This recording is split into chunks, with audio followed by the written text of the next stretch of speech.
Junior NTR రాజకీయాల్లోకి రాబోతున్నాడు అనే వార్త ఇప్పటికైతే అబద్ధం. ఆయన జూలై 18వ తారీఖు ఒక ఆర్గనైజేషన్ ఏర్పాటు చేయబోతున్నాడు. తర్వాత అదే రాజకీయ పార్టీగా మారే అవకాశం ఉంది అని జరుగుతున్న ప్రచారం కూడా అబద్ధం.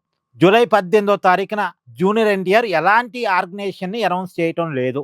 నిన్నటిదాకా ప్రచారం జరిగింది. జూలై 18 నుంచి ఒక ఆర్గనైజేషన్ ఏర్పాటు చేసి ఆ ఆర్గనైజేషన్ ద్వారా కొన్ని స్వచ్ఛంద సేవా కార్యక్రమాలు చేసి తర్వాత దాన్ని రాజకీయ పార్టీగా జూనియర్ ఎన్టీఆర్ మారుస్తారని ప్రచారం జరిగింది. కానీ ఈ వార్తలన్నిటినీ కూడా ఎన్టీఆర్ ఆఫీస్ ఖండించింది. అంటే తమిళనాడులో హీరో విజయ్ ఎలా చేశాడో, హీరో విజయ్ ఫార్ములా మీకు గుర్తుంది కదా. ముందుగా ఒక ఆర్గనైజేషన్ ఏర్పాటు చేశాడు.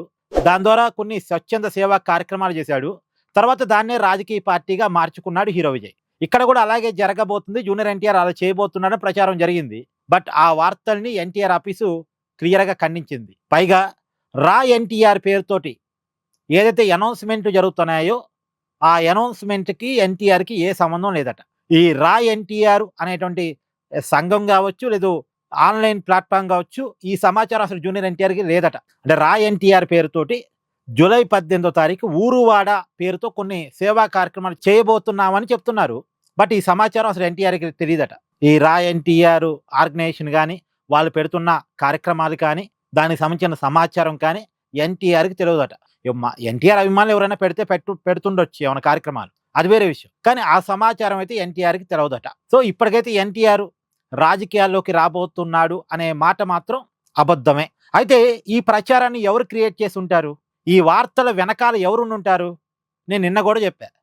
వైఎస్ఆర్ కాంగ్రెస్ పార్టీ అభిమానులు, శ్రేణులు వాళ్ళు కొంతవరకు జూనియర్ ఎన్టీఆర్ పార్టీ పెట్టాలని, లేదు అల్లు అర్జున్ పార్టీ పెట్టాలనే కోరికతో ఇలాంటి ప్రచారాలు స్టార్ట్ చేసి ఉంటారు. ఎందుకంటే కొన్ని సందర్భాల్లో అల్లు అర్జున్కి, జూనియర్ ఎన్టీఆర్కి పార్టీ పెట్టాలనే కోరిక ఉంది అన్నది కొద్ది గొప్ప అర్థమైపోతూనే ఉంది. వాళ్ళకి ఆ కోరిక అయితే ఉంది. వాళ్ళు పెడతారా పెట్టరా అది వేరే విషయం.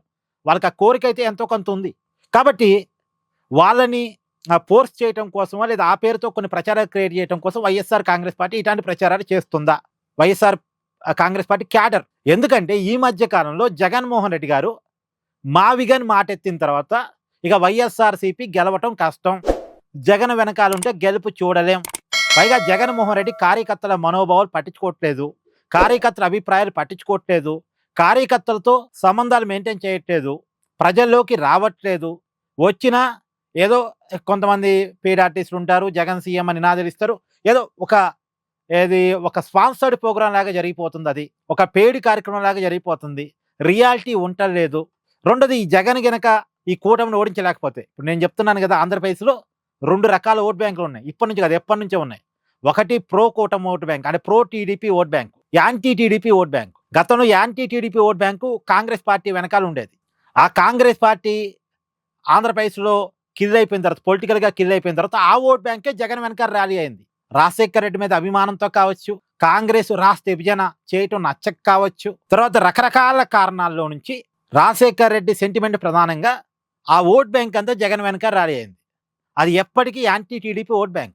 ఆ ఓట్ బ్యాంక్కి జగన్ ఒక ఆప్షన్. కానీ జగన్ వల్ల టీడీపీని ఓడించడం సాధ్యం కాదు, లేదు ఇది యాంటీ టీడీపీ మాత్రం కాదు, యాంటీ బీజేపీ ఓట్ బ్యాంక్ కూడా. జగన్ వల్ల కూటమిని ఓడించడం సాధ్యం కాదు అనుకున్నప్పుడు ఈ ఓట్ బ్యాంక్కి ఒక ఆప్షన్ కావాలి. ఈ ఆప్షన్ కోసం వెతుకులాట్లో నుంచే జూనియర్ ఎన్టీఆర్ రాజకీయ పార్టీ పెడితే బాగుండు, లేదా అల్లు అర్జున్ పార్టీ పెడితే బాగుండు అనే కోరికలు బయటపడటం. ఈ ప్రచారాలు చేస్తుందల్లా కూడా వైఎస్ఆర్ కాంగ్రెస్ పార్టీ అభిమానులు, క్యాడరే.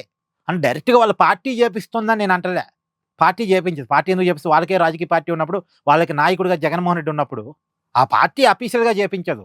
కానీ ఆ పార్టీలో అసంతృప్తిగా ఉండి జగన్మోహన్ రెడ్డి నాయకత్వం పట్ల నమ్మకం లేనటువంటి కొంతమంది ఈ ప్రచారం చేస్తున్నారు అనేటువంటి ఒక అనుమానం అయితే ఉంది. ఎందుకంటే జగన్మోహన్ రెడ్డి జనం అభిప్రాయాన్ని బట్టి ఉంటలే. సరే, ఒక రాజకీయ పార్టీ ఒకసారి గెలవచ్చు, ఒకసారి ఓడొచ్చు, అది వేరే విషయం. కానీ కార్యకర్తల అభిప్రాయం ప్రకారం, జనం అభిప్రాయం ప్రకారం జగన్మోహన్ రెడ్డి నడవట్లే. అది కొంతమంది వైఎస్ఆర్ కాంగ్రెస్ పార్టీ అభిమానులకు కూడా నచ్చట్లేదు. అదేంది, జనం అభిప్రాయం ప్రకారం నాయకుడు ఉండాలి కానీ నాయకుడు అభిప్రాయాన్ని జనం మీద రుద్దారనుకోవటం ఏంది? చాలా విషయాల్లో అలాగే జగన్మోహన్ రెడ్డి గారు ఉన్నారు. జగన్మోహన్ రెడ్డి గారి నేచరు, వైఖరి ఆ పార్టీని అభిమానిస్తున్న చాలామందికి నచ్చట్లేదు, లేదు టీడీపీని వ్యతిరేకిస్తున్న చాలామందికి నచ్చట్లేదు. జగన్ వల్ల టీడీపీని ఓడించడం సాధ్యం కాదు అనుకుంటే 2029లో కూడా జగన్కి ఇలాంటి ఓటమి ఎదురైతే ఖచ్చితంగా వాళ్ళు వేరే ఆప్షన్ ఎత్తుక్కునే పనిలో ఉంటారు. ఆ ఆప్షన్ కోసం పడుతున్న పునాదులే ఈ ప్రచారాలు. సో మొత్తానికి ఎన్టీఆర్ అయితే ఇప్పటికిప్పుడు రాజకీయాల్లోకి రావట్లేదు. ఆ వార్తలన్నింటినీ కూడా ఎన్టీఆర్ అఫీషియల్గా ఖండిస్తుంది. ఇది వార్త. Thank you. Please do like, share and subscribe this channel.